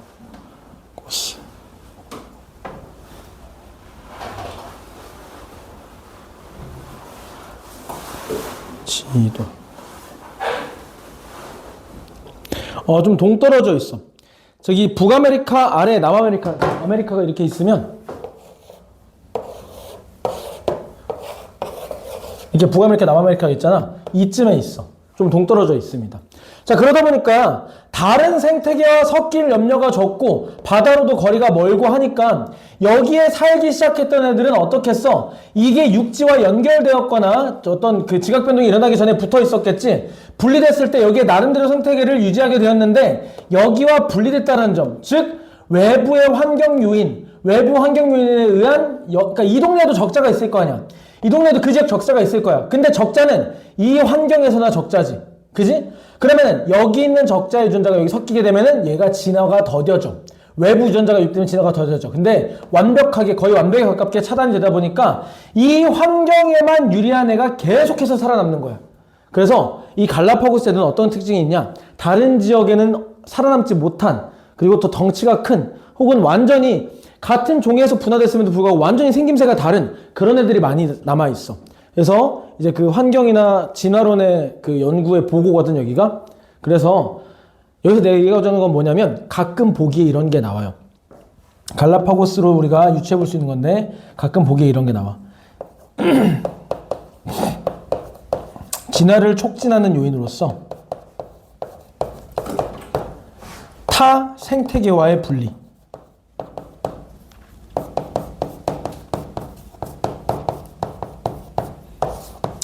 이게 가끔 보기에 나와. 타 생태계와 분리되면 진화가 빠르게 일어난다. 이런 거. 이게 좀 생소하면 너네가 틀렸다고 할 수가 있는데, 자, 이유는 뭐야? 그 생태계에서만 살아남은 애들은 계속해서 그 유전자를 강화할 수가 있어. 반복 유전하면서 강화할 수가 있어. 그런데 타 생태계가 섞이게 되면 그 생태계의 생존과는 상관없는 유전자가 섞여 들어오게 된단 말이야. 그러면 한 템포씩 더뎌지게 되는 거야. 오케이? 그래서 그런 것도 보기에 나옵니다. 자, 그 다음에 핀치새. 아까 전에 남모양적 혈구나 저런 거랑 더불어서 거기에 맞먹을 정도로 자주 나오는 예시입니다. 핀치새, 별표 3개야.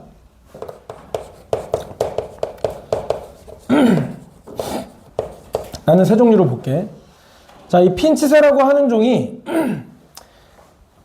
지각변동이든 뭐 때문에 세 군데의 섬으로 나눠 들어갔어. 일단 핀치새 과잉 생성이 됐을 테니까 부리 모양이 여러 가지야. 두껍고 단단한 부리도 있을 거고, 길고 얇은 부리도 일부 있었을 거고, 그 다음에 뾰족한 부리도 있었을 거야.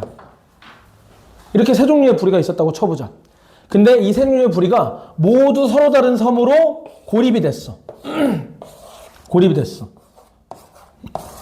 여기 다 뭐가 있어? 뭉툭하고 튼튼한 부리, 길고 날카로운 부리, 그 다음에 긴 부리랑 그 다음에 날카로운 부리, 이렇게 있어. 얘가 다 동일하게 있어. 근데 여기에는 뭐가 나냐면 먹을 게 씨앗밖에 없어. 먹을 게 과일이야. 개꿀이지. 먹을 게 여기는 심각해. 선인장밖에 없어. 그럼 각각의 지역의 섬에서 누가 살아남게 될 거냐?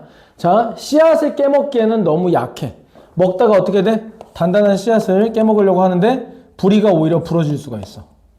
너무 끔찍하지만 으악 하면서 부리가 이렇게 부러질 수가 있어.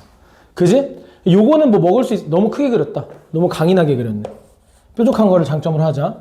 얘보다는 단단하고 짧은 걸로 씨앗을 잘 먹을 수 있겠지? 그럼 여긴 누가 살아남아? 얘가 살아남아. 과일을 먹어야 돼. 뜯어먹기에 파먹기에 적합한 게 살아남겠지? 자, 선인장. 이런 애들 선인장 있는 곳에 가면 어떻게 돼?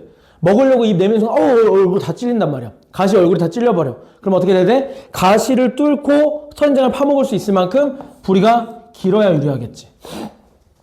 되겠지? 자, 그래서 이 과정은 무엇을 설명하느냐? 아까 설명했던 그걸 똑같이 설명을 하는 거야. 환경마다 유리한 형질이 다른 거지. 오케이? 환경마다 유리한 형질. 근데 여기서 그 변형 문제들이 되게 많이 나와요. 여러 가지를 묻게 되는데 이따가 문제 예시를 핀셋에 대해서만 몇 개 볼게요. 자, 환경마다 유리한 형질이 달랐어. 씨앗이 주 먹이인 곳에서는 뭉툭하고 튼튼한 부리가 유리했고, 과일이 주 먹이인 곳에서는 어땠어? 파먹을 수 있는 부리가 유리했고, 선인장이 주 먹이인 곳에서는 가시에 찔리지 않을 만큼 긴 부리가 유리했다. 되겠죠? 자, 이걸로 내용은 끝났고 핀치새 예시 문제 몇 개 볼 거거든요. 넘어가서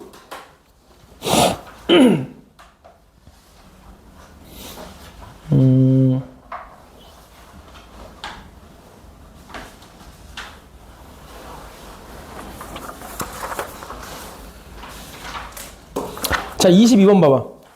26페이지 22번. 그림은 갈라파고스 군도의 서로 다른 섬에 서식하는 핀치새 먹이 종류와 부리모양을 나타내는 것인데, 각 섬의 핀치새는 조상종 핀치새에서 여러 종으로 진화하였고, 각 섬은 핀치새가 왕래할 수 없도록 떨어져 있다. 왕래할 수 없었으니까 유리한 성질이 섞이지 않았다는 얘기지.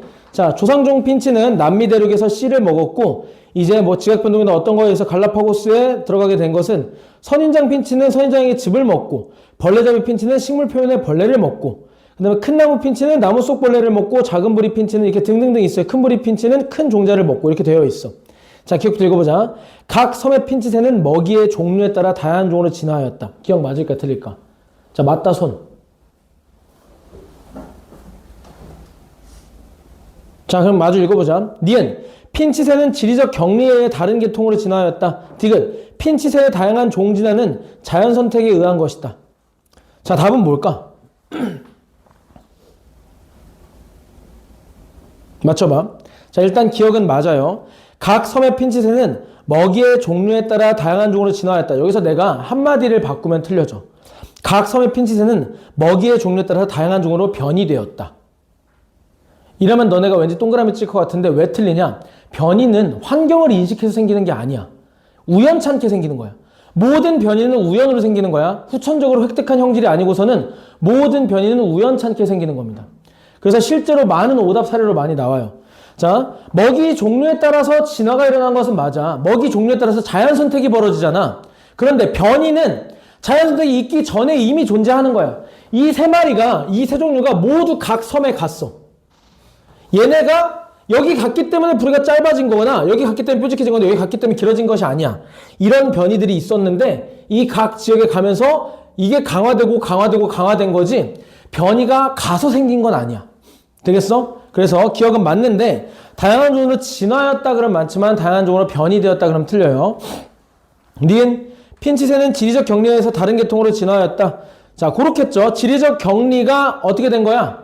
먹이를 좁게 만든 거야. 다른 지역으로 날아갈 수 있었다면 하나의 형질이 특종될 수가 없어. 하나의 형질이 특정될 수가 없어. 그지? 유전자가 섞이게 된다면 그럼 지리적 격리에 의해서 다른 계통으로 진화했다. 이것 역시 진화 대신에 변이를 넣으면 맞을까 틀릴까? 틀려요.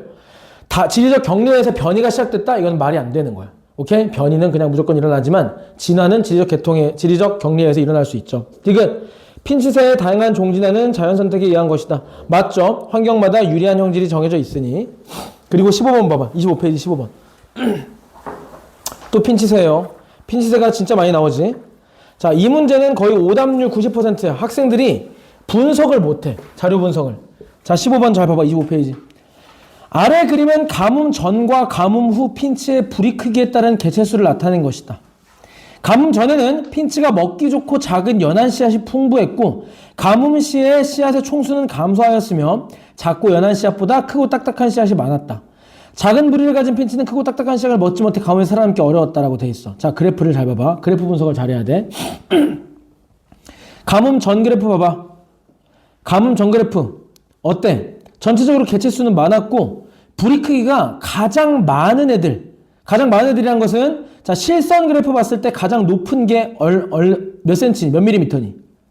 약 9.5mm 정도 되지 않아?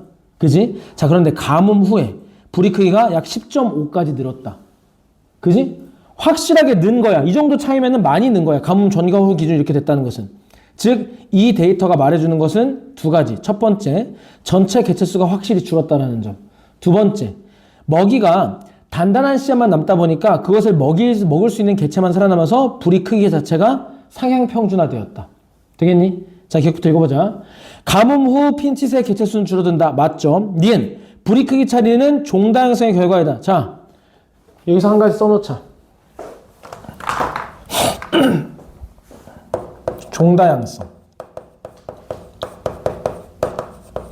유전적 다양성.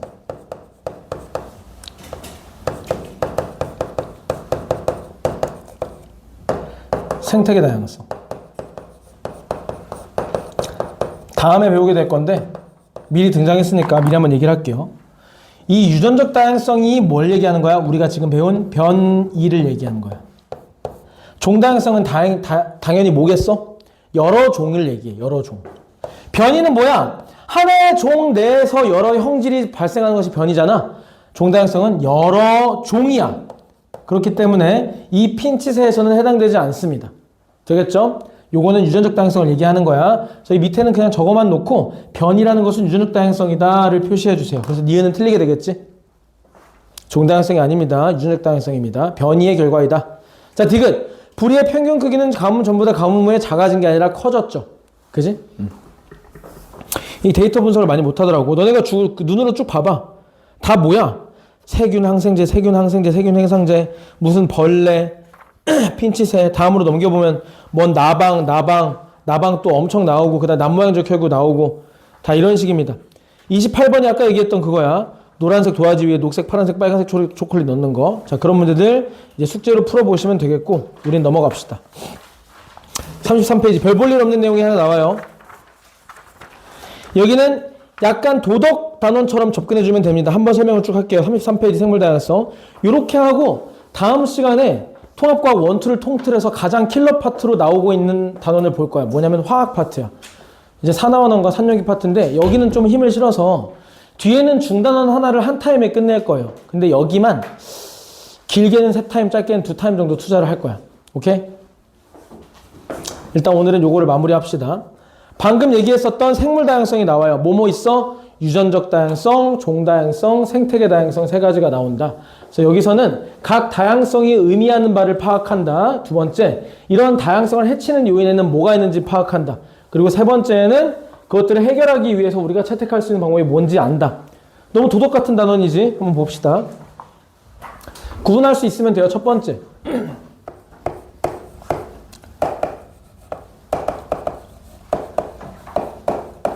생물의 다양성, 생태계 다양성이래. 미안, 생물의 다양성.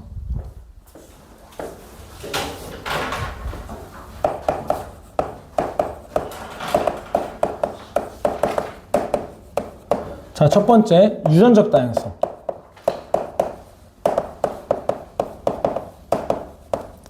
자, 두 번째, 종다양성.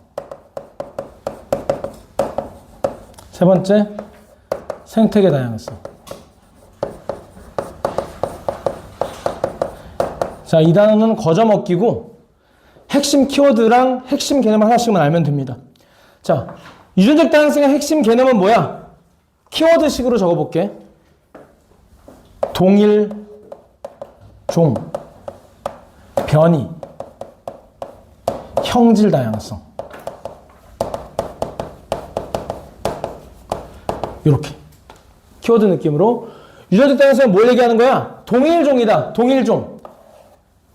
예를 들면 사자와 호랑이는 동일종이 아니기 때문에 이런 건 유전적 다양성이 아니죠. 예를 들면은 무당벌레 등급, 아까 얘기했던 무당벌레 등 색깔, 그 다음에 강아지 털의 색깔, 이런 것들. 그지? 이런 게 유전적 다양성입니다. 자, 종다양성은 두 가지로 나뉩니다. 종, 풍부도.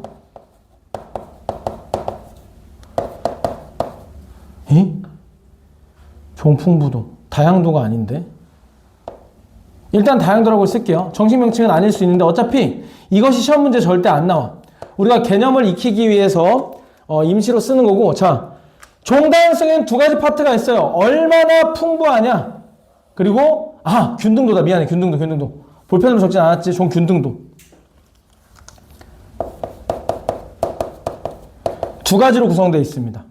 자, 풍부도는 뭐겠어? 얼마나 종이 다양하냐. 말 그대로 종의, 종류, 수를 의미합니다. 종균등도는 한쪽 종이 너무 많고 다른 종은 적게 치우쳐 있지 않게 만든 게 종균등도야. 오케이? 그래서 종 개체수의 균등. 예를 들어서 실제로 많이 나오는 문제인데 어려운 문제는 아니야. 쉬운 난이도야. 두 가지 예시를 들어볼게. 나무가, 이런 나무가 있고 이런 나무가 있어. 그 다음에 이런 나무가 있어. 너무 당연한 얘기지만 얘랑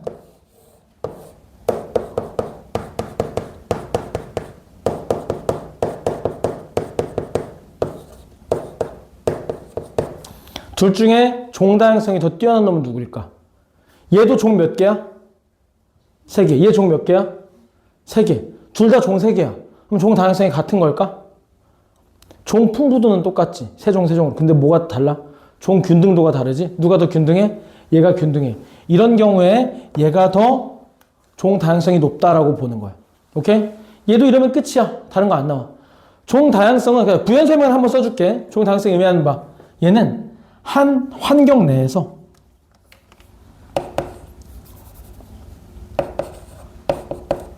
한 생태계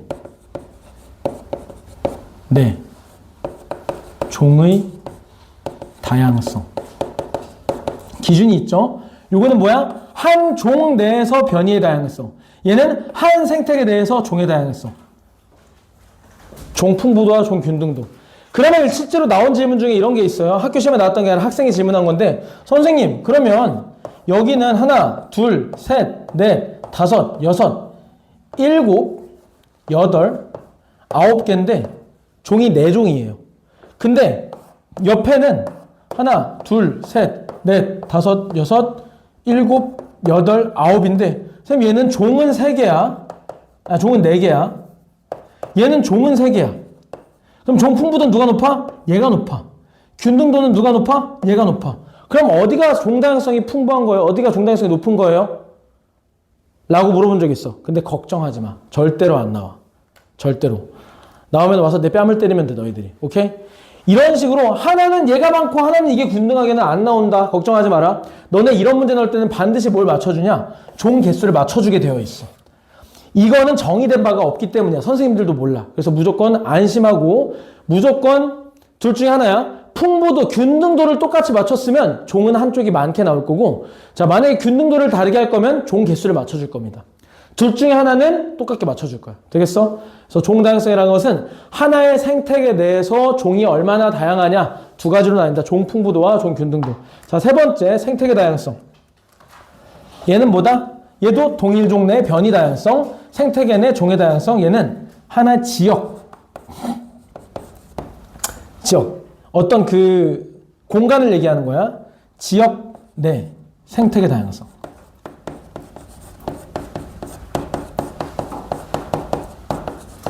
환경 다양성이라고 보는 것도 적합합니다. 오케이? 지역 내 환경 다양성.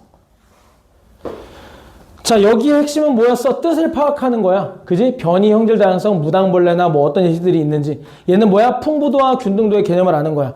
자, 여기서 중요한 건 뭐냐면 어떤 생태계가 다양성이 높은 생태계인가. 자, 대표적인 거 한 2가지만 알고 있으면 됩니다. 가장 다양성이 높은 생태계를 뭐라고 하냐면 열대우림. 압도적으로 생태계가 다양성이 높다. 그리고 습지, 갯벌, 이런 곳이 그 다음. 나머지는 다 여기보다 안 좋다. 그리고 당연히 사막, 이런 곳은 생태계 다양성이 굉장히 떨어지는 놈이겠지. 기준이 뭘까? 그냥 외워도 상관없는데 이유를 알면 좋겠지. 자, 습지. 어떤 환경이 공존하니? 수생생물과 육생생물이 공존할 수 있어. 갯벌도 뭐가 공존해? 바다와 육지는 아니지만 진흙이 공존하잖아. 그래서 2 종류의 이상의 환경이 주어지면 생태계 다양성이 풍부하다고 보는 거야. 열대우림은 뭐야? 나무 위도 있어. 강도 있어. 그 경계인 습지도 있어. 벌판도, 그러니까 그 평야도 있어. 열대우림 같은 경우에는 굉장히 다양한 생물종이 살 수 있도록 여러 가지 환경이 만족되어 있는 곳이야. 그래서 압도적으로 생태계 다양성이 높은 지역입니다. 되겠지?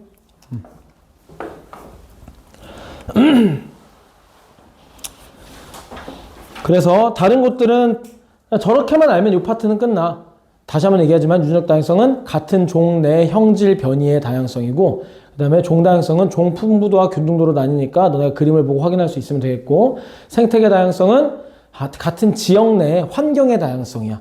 열대우림에서는 생물들이 살 수 있는 환경이 나무 위, 들판, 물, 강물 속도 있고 그 사이에 습지 같은 것도 있고 다양하게 존재하기 때문에 습지와 갯벌도 다양한 편인 이유는 뭐야?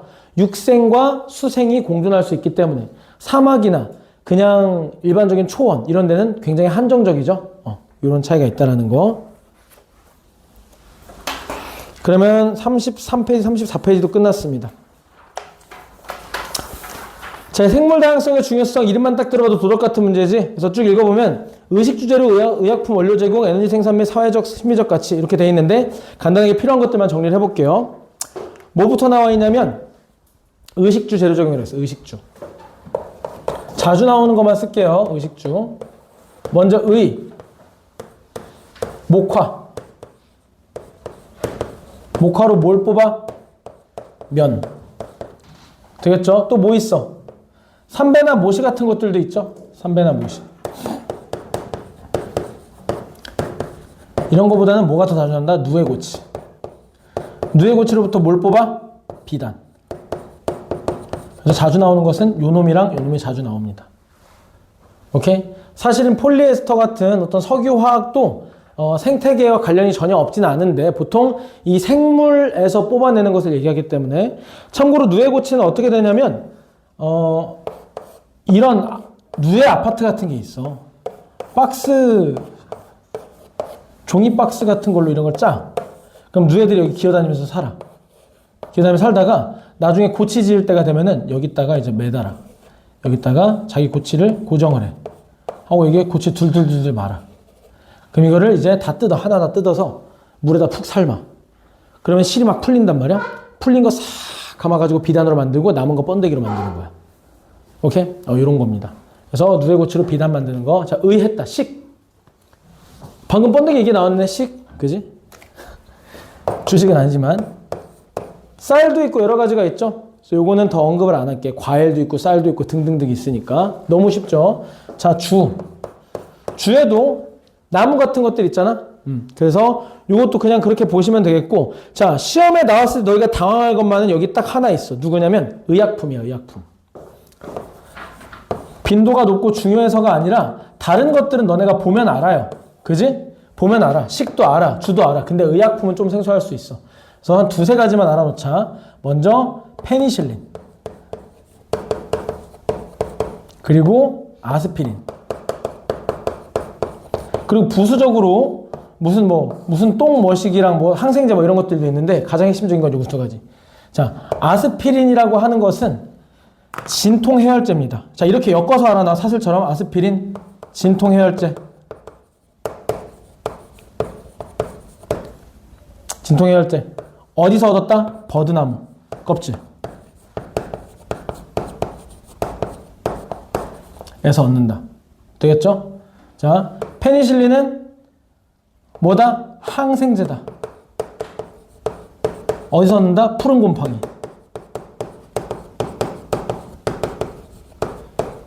이 두 개의 사슬은 필수야. 페니실린, 항생제, 푸른 곰팡이. 아스피린, 진통해열제, 버드나무 껍질. 이 두 개는 필수야. 약간의 스토리를 얘기해 주자면 옛날에 또 냉전시대인데 버드나무 껍질 같은 경우에는 저기 안에 살리실산이라는 게 들어있어요. 살리실산. 살리실산이 진통해열 효과가 있는데 이건 너무 역겨워가지고 먹으면 구토가 나서 차라리 내가 아프고 말지 이 역겨운 거 안 먹어. 이런 병사들이 있다 보니까 이거를 어떻게 하면 덜 역겹고 이 효과를 누릴 수 있을까 해가지고 아세트산과 여기서 나온 살리실산을 반응시킵니다. 그래서 합성의약품으로 만들어서 아스피린으로 변해.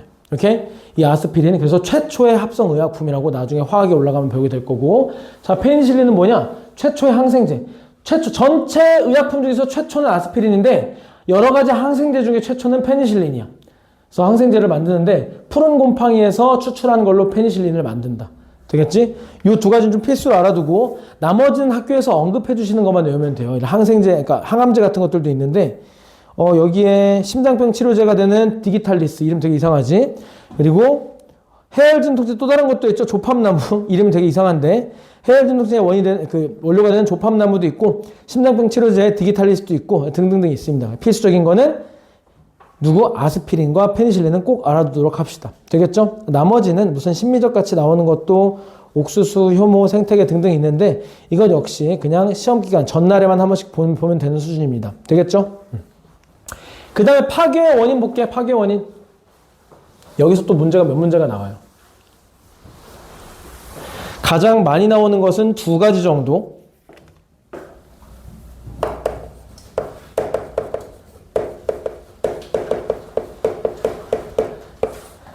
다른 건 안 쓸게. 당연히 공장 폐수, 오염 되겠죠.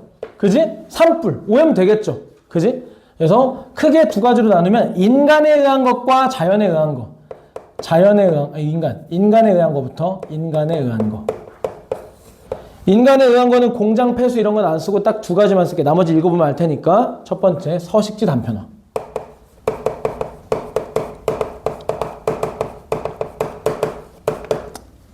일단 세 가지 써야겠다. 무분별한 포획과 남획.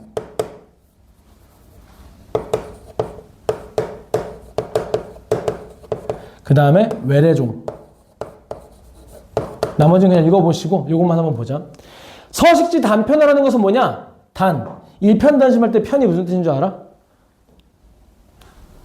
조각이라는 뜻이고 단이라는 것이 잘렸다 뭐 이런 뜻이야. 이게 단편하면 뭐야? 조각조각 서식지가 잘리는 거야. 예를 들어 볼게. 원래는 이런 넓은 지역에 살고 있었어. 그리고 여기는 좀 산 중턱이야. 여기는 산 꼭대기야. 산 꼭대기에서 사는 A종이 있었어. B종이 있었어. C종이 있었어. 근데 이거를 터널 공사를 십자가로 내겠다고 이렇게 십자가로 잘랐어. 그럼 어떻게 되니? 일단 생태계 자체가 좀 좁아졌어. 그지? 그리고 산 꼭대기는 거의 없어지다시피 했어. 중턱은 그나마 남아있고 가생이도 남아있다. 근데 비교적 C는 여기가 다 가생이가 된다라고 하면은 비교적 C는 살 수 있는 환경이 좀 넓어졌다고도 볼 수는 있겠네. 그럼 이런 경우에 가장 큰 타격을 받는 놈은 누구야? A는 사실상 멸종이 되겠지. 이 지역에서는. 그지? B도 거의 서식할 만한 환경이 없겠죠. C는 부득이하게 이득을 볼 수 있겠는데 요 위에 있는 생태계가 영향을 받으면 얘라고 멀쩡하진 않아. 그래서 이런 식으로 인간의 그 원하는 것에 의해서 인간의 욕구에 의해서 서식지가 잘리게 되면 피해를 입는다. 근데 이게 좀 더 디테일하게 나가면 이렇게 나와요. 두 종이 산대. 중턱이랑 여기 있는데 각각 두 종이 살아. 여기 A랑 B가 살고 C랑 D가 살고 E랑 F가 살아. 그래 놓고 데이터를 어떻게 주냐면 여기를 딱 갈라. 그리고 서식지 단편화가 됐대. 일어났대.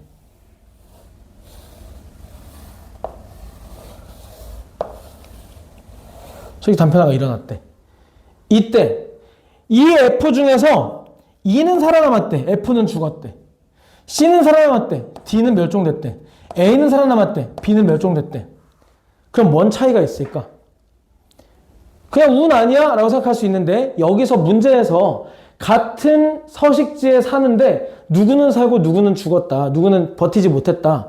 이거를 통해서 알 수 있는 점은 하고 문제가 뭐가 나오냐면 자, A는 얘처럼 타격을 받긴 했으나 이 정도 되는 지역도 만족하고 살 수 있는 애야. C도 이 정도 되면 살 수 있는 애야. F도 이 정도 되면 살 수 있는 애야. 근데 B, D, F는 자, 환경도 중요하지만 넓은 서식지가 필요한 놈들이야.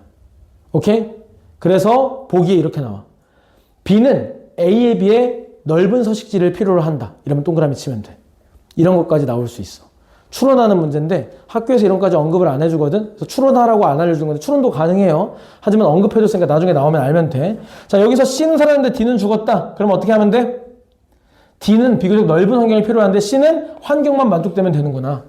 되겠어? 자, 원래는 이것을 극복하기 위한 방안에서 해야 되는데 자, 여기서만큼은 바로 다이렉트로 할게요. 자, 이것을 극복하기 위한 방안으로 무엇을 채택하고 있냐면 생태 터널이라는 게 있습니다. 여기다가 있습니다. 경로를 이어요. 이렇게. 경로를 이어. 그럼 어떻게 돼? 누가 살 수 있게 돼? D도 생존할 수 있게 돼. 이런 느낌. 자, 다시 한 번만 그릴게. 단편화가 되면 어떻게 된다? 이렇게 쪼개진다. 그래서 꼭대기가 굉장히 좁아지고 좁아졌어. 그래서 좁아졌는데 여기다가 무엇을 놓는다? 생태 통로를 넣어. 생태 통로. 생태 통로를 이렇게 놓아. 이렇게 놓아. 왔다 갔다 할 수 있게 만들어줘. 그러면 아까 얘기했던 이 F 중에서 2만 살아남았어. 왜? F는 넓은 환경이 필요하고 E는 좁은 환경이 필요해. 그래서 2만 살아남았는데 이제 여기 연결해주면 F는 넓은 환경을 살 수 있게 돼. 밑에도 똑같이 있을 때 생태통로, 생태통로, 생태통로, 생태통로 놓으면 넓은 환경을 살 수 있어서 이 단점을 많이 극복할 수가 있다. 아니, 단편화가 된 거 환경은 못 바꿔요. 근데 이거 연결하는 게 무슨 의미가 있냐? 라고 하겠지만 적어도 누구는 살릴 수 있다? 서식지를 늘려주지는 못하지만 넓은 지역을 필요로 하는 종을 보호할 수는 있다. 되겠지? 자, 그래서 서식지 단편화의 해결 방안으로는 뭐다? 세트로 외워주세요. 생태통로. 거의 반드시 보기 하나씩은 나옵니다. 생태통로. 자, 포획 남획은 따로 안 쓸 거고 포획, 무분별한 포획. 뭐야? 포획을 해도 되는 사람인데 너 약물 오남용이 뭔지 아니? 약물 오남용. 오용이 뭐야, 오용? 잘못된 사용. 남용은 뭐야? 함부로. 그지? 불법 포획이나 무분별한 남획. 오케이? 자, 포획은, 불법 포획은, 포획하면 안 되는 애들이 있어. 사냥꾼도 면허가 필요하거든요? 나라에서 허가해준 사람만 사냥을 할 수 있단 말이야? 근데 그렇지 않은 사람들이 맘대로 포획을 하는 경우 생태계 파괴되겠죠. 그리고 허가를 받았더라도 함부로 잡는 거야. 이러면 또 생태계가 파괴 되겠죠? 그런 도덕적인 얘기가 써 있는 거고. 자, 외래종은 몇 가지 외워주셔야 됩니다. 외래종의 예시들 몇 가지 적어줄게. 가시박, 블루길, 붉은 기거북, 뉴트리아. 일단 4개만 알고 있으면 되겠다. 과거에는 황소개구리도 문제가 됐었는데 황소개구리를 잡아오면 포상금을 주는 바람에 처음에는 급격하게 줄었다가 이제는 먹어도 맛이 없다는 것도 알게 됐고, 자, 우리나라 정서에 너네 개구리 음식 먹어봤니? 거의 먹어볼 일이 없죠. 우리나라 정서에도 맞지 않았고, 자, 그리고 무엇보다 문제는 우리나라에 오니까 점점 크기가 작아지게 됐어, 황소개구리가. 그래서 지금은 그냥 어우러져서 잘 살고 있는데, 자, 아직까지 문제가 되는 애들 가시박은 뭐냐면 덩쿨 식물이야. 그래서 살아있는 나무를 막 뒤덮거나 해서 광합성을 방해해서 말라 죽여버려. 오케이? 자, 블루길이라는 것은 파란색 아가미라는 뜻으로서 생태계 내에서 천적이 딱히 없어. 천적이 없어가지고 마음대로 작은 물고기를 잡아먹고 다니고, 붉은 것도 비슷한 얘기고, 뉴트리아는 농작물 피해를 너무 많이 줘. 그래서 뉴트리아 사냥하는 거 본 적 있는데 강아지들을 훈련시켜서 뉴트리를 냄새로 찾아내서 땅을 파는 거야. 발견되잖아? 그러면은 강아지 둘이 이걸 딱 물어. 뜯어, 반으로. 그러면은 그거 데리고 훈련시키는 사람들은 뉴트리아를 주워 담아서 이제 관청에 가지고 가면은 잡아온 만큼 포상을 줘. 왜냐면 농작물 피해가 너무너무 심해가지고 많이 잡을수록 포상금을 주는 것을 한 거야. 되겠죠? 그래서 자, 외래종들이 가장 큰 문제가 되는 이유는 뭘까? 어우러져 살면 되지 왜 문제가 되나요? 라고 하면 너희는 뭐라고 하면 돼? 외래, 바깥에서 들어왔기 때문에 우리의 생태계는 천적이 없는 상태다. 천적이 없어요.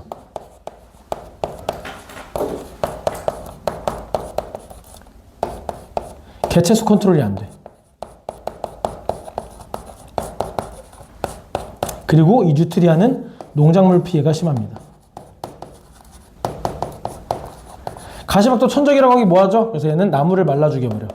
나무를 휘감으면서 막 덮어버리기 때문에 광합성이 불가능해져. 나무 광합성 방해. 이 정도만 알아두시면 되겠습니다. 외래종. 되겠지? 자연의 원인은 뭐가 있겠어? 지진, 산불도 인간이 일으키는 것도 있지만 자연이 일으키는 것도 있잖아. 지진 같은 것들, 해일 같은 것들, 이런 것들, 폭풍, 태풍, 이런 것들. 이게 자연에 의한 원인. 그래서 이렇게 해주시면 되겠습니다. 불볕, 포획과 남획, 외래생물 등등등. 자, 거기 개인적 노력, 사회적, 국가적 노력도 그냥 다 읽어보시면 돼. 마지막에 있는 국제적 노력만 함께 볼 건데, 아, 그리고 이거 되게 치사하게 문제가 나온 적이 있었는데, 잠깐만.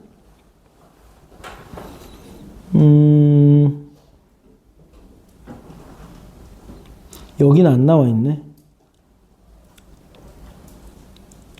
자, 이것도 너네 나중에 학교에서 프린트 주면 진짜 잘 읽어봐야 돼. 이것도 내가 인천여고 애들 작년에 하면서 못 챙겨준 게 하나 있는데, 프린트에 나와 있는 되게 지엽적인 게 있었어요. 예를 들면, 어떤 그린벨트 같은 거 있잖아? 보호해야 하는 지역을 규정하는 법을 제정할 때 절차 비스무리한 거를 살짝 끼워놨어. 근데 이거는 몰라도 예상이 가능한데, 예상이 모든 학생들이 추론 능력이 좋은 건 아니잖아. 그리고 그 단어를 보고 처음 본 단어를 보고 의미를 파악하는 능력이 뛰어나는 건 아니잖아. 낭패를 본 적이 있어요. 그래서 가끔 그렇게 치사하게 내기도 하니까 이런 파트 도덕적인 거라고 해서 무시하면 안 되고 학교 프린트 기반에서 봐야 되는 거야. 오케이? 자, 우리 국제적 노력만 볼게요. 생물 다양성 협약, 제목이 곧 내용이죠.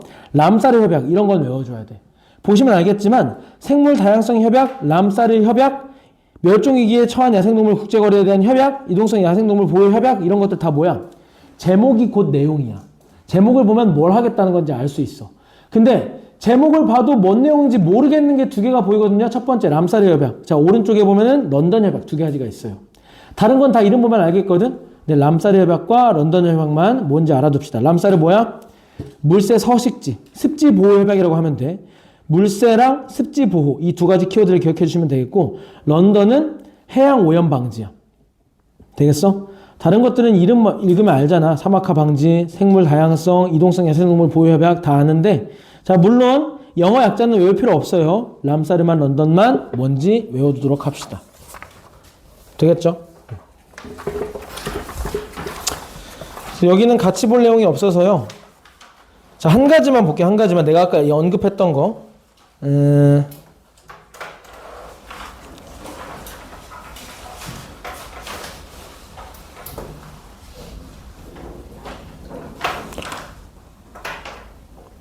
없네. 다른 책에 있나봐. 내가 말한 유형이 없네요. 자, 일단 지나가시고 다음 시간부터 사나원은 할 거고, 아까 얘기했다시피 우리가 질문을 수업 시간에 받아줄 만큼 여유롭지가 않아서 질문 있는 학생들은 나한테 카톡으로 문제를 찍어서 보내면 내가 설명을 해줄게. 알겠죠? 그럼 여기까지.